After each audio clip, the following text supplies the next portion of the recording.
बिराद हा होबाय होनना बुङोना गोरिबफोरनो फेरेंगाया आसा बे जायगायाव मोनदों सोरबा सोरनो होदों खोनासंदो दा सोरनो होदों जत्त' जोंनि बिटिसिनि खालि हा हाखौ मा खालामदों बे फेरेंगाया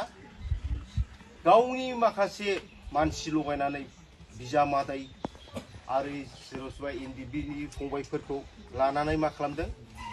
सोरनिबा नामाव बिदिनो 10 बिगा 20 बिगा 25 बिगा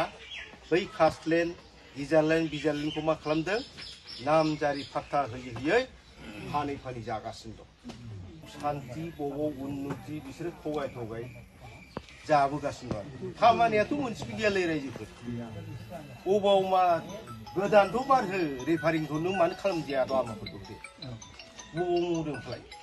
बे आरोखि दाथ' माबा एमजे रेगानि खामानिया मावाखै खुन्थिया गायलागासिनो दं जों हले आरथिया होबाय रायजोफोर जोङो आरथिया होबाय आं अन्तत मानो आननिसारि बिसोर थाखा बख'ना जागोन खामानिखौ मावाखै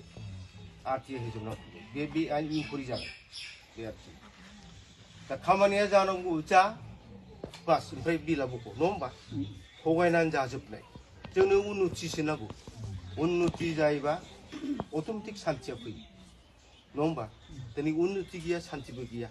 जोंनि गेजेराव खुनु बावनिबो न'खराव दिनै मोजां रोखोम खामानि मावनानै मोनजानायनि खुनु परिबेस फैयाखिसै बिटिसिया जेबादि बिटिसिमोन बे परिबेसा दिनै सेस जानो थांगासिनो जाबायानो डिपार्टमेन्ट 16टा हरबाय मेन डिपार्टमेन्टखौ हरजोब्बाय डिसियासो सामलायो माबे प्रमद बर'आ खुगाजों बुंबा जागोन नामा डिसियासो सामलायो